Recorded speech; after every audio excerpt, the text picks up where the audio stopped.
Après une pause de 10 jours prévue par le calendrier, la 6e journée de la M10 Elite One reprenait ce week-end sur les différentes pelouses du territoire national.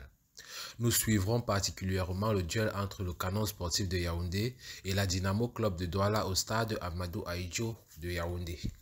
Vous auriez également droit à vos rubriques habituelles, à savoir Baye le Nyama, édition au cours de laquelle nous vous annoncerons le gagnant de ce mois.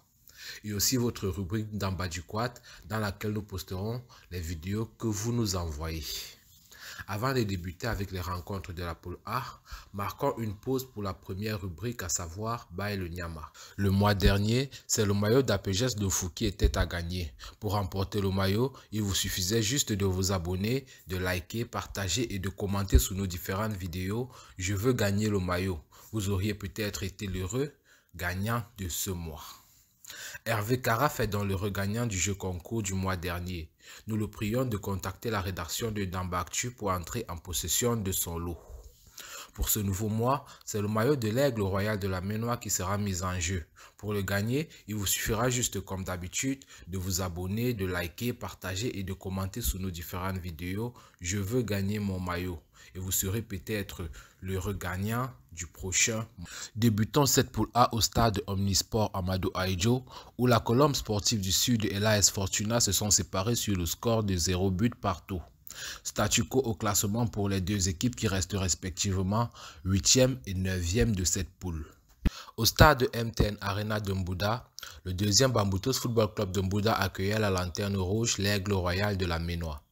Dès l'entame de la rencontre, les Mangwa Boys vont rapidement démontrer leurs intentions en ouvrant le score à la 11e minute par l'intermédiaire de Stéphane Kaimba. Après l'ouverture du score, les deux équipes vont se neutraliser jusqu'à la pause. Au retour des vestiaires, l'Aigle Royal de la Ménois va réussir à revenir au score grâce à son buteur tchadien, Amine Hiver, qui va remettre les deux équipes à égalité à la 40e minute. À l'heure de jeu, les Mangwa Boys vont reprendre l'avantage sur pénalty par Koupit Mani avant de creuser l'écart à la 75e minute par Boris Kach. Bamboutos de Mbouda l'emporte logiquement sur ce score de 3 buts contre 1. L'Aigle, quant à lui, qui n'a toujours gagné aucun match depuis le début de cette saison, reste dernière du classement. Le stade de la réunification de Bepanda accueillait la rencontre entre le 6e PWG de Bamenda et son dauphin, l'Union sportive de Douala. Diforchu Blaise va donner l'avantage aux Abakwa Boys à la 34e minute, joie de courte durée car les Nassara Kamakai vont revenir au score 10 minutes plus tard par Lager Tchoua.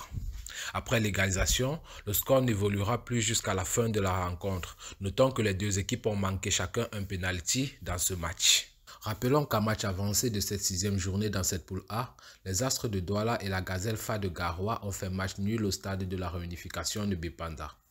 Un but partout est le score qui avait sanctionné cette rencontre. Marius Kada avait ouvert le score pour la Gazelle à la 57e minute de jeu, avant que Jules Armanco, le buteur des Brésiliens de Bepanda, n'égalise à la 92e minute. Le choc de cette 6e journée opposait le Canon Sportif de Yaoundé au leader, la Dynamo Club de Douala, au stade Omnisport Amadou Ahidjo de Yaoundé. Les poulains du coach Clément Aroga vont bien démarrer le match.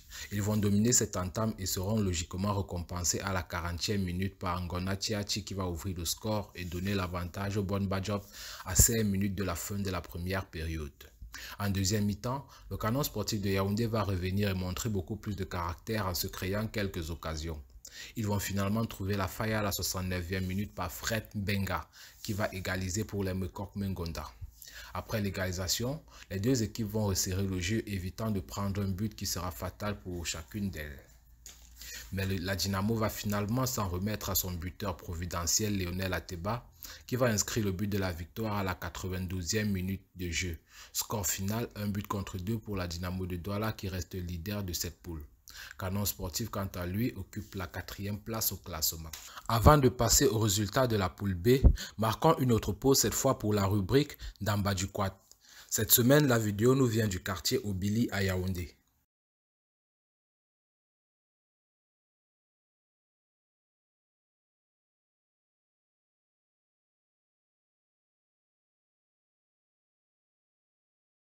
Après son retrait de toute activité liée au football, le président Valentin Coin et son équipe Victoria United sont finalement revenus à de meilleurs sentiments. Ils ont décidé de poursuivre la saison en Elite One. C'est dans cette atmosphère un peu particulière qu'il se déplaçait au stade de la réunification de Bepanda pour affronter Avion Academy. Willy Ebon va marquer le but le plus rapide de la saison après seulement 1 minute et 17 secondes de jeu. Joie de courte durée car Victoria United va obtenir un penalty à la 10e minute. Penalty qui sera transformé par Richmond G. Après l'égalisation, le score n'évoluera plus jusqu'à la mi-temps. Au retour des vestiaires, Avion Academy va se montrer dominateur dans le jeu avant une nouvelle fois de prendre l'avantage à la 70e minute de jeu par Alain Nanjou. Après le deuxième but, les joueurs du président Pierre Batamak vont essayer de conserver le score, mais ils vont malheureusement concéder un penalty à la 84e minute qui sera transformé par Junior Jagba. Score final, 2 buts partout entre les deux équipes. Coton Sport de Garoua accueillait au stade Rumde Adja de Garoua la lanterne rouge Young Sport Academy. Patient Wassou va rapidement ouvrir les hostilités sur penalty à la 10e minute de jeu et donner l'avantage à Coton Sport. Après l'ouverture du score, Young Sport va essayer de revenir dans le match mais sans succès. On sera plus proche d'un 2-0 que d'une égalisation avant la pause. Au retour des vestiaires, les joueurs de Garoua ne vont pas lâcher. Ils vont creuser l'écart à la 79e minute par Emmanuel Richandjo qui va inscrire le second but de la rencontre pour Coton. Le score n'évoluera plus jusqu'à la fin de la rencontre. Coton qui s'impose donc 2-0 devant Young Sport Academy et enchaîne une seconde victoire consécutive. Le leader de cette poule B, le stade Renard de Melon, est venu à bout d'Apégens Fadefou 6e sur le score d'1-0 au stade annexe Amadou Ahidjo. Le but a été inscrit à la 33e minute de jeu par Paul Lamar. Stade Renard continue sa série d'invincibilité depuis le début de cette saison et garde logiquement la tête de cette poule B. L'Union des mouvements sportifs de Loum et Fauve Azur se sont séparés sur le score de 0 but partout dans la rencontre qui les opposait au stade annexe Amadou Ahidjo. Rencontre au cours de laquelle les spectateurs n'ont quasiment rien eu à se mettre sous la dent. Après ce triste match nul, Fauve Azur occupe la 6e place et l'UMS de Loum est avant-dernière de cette poule B.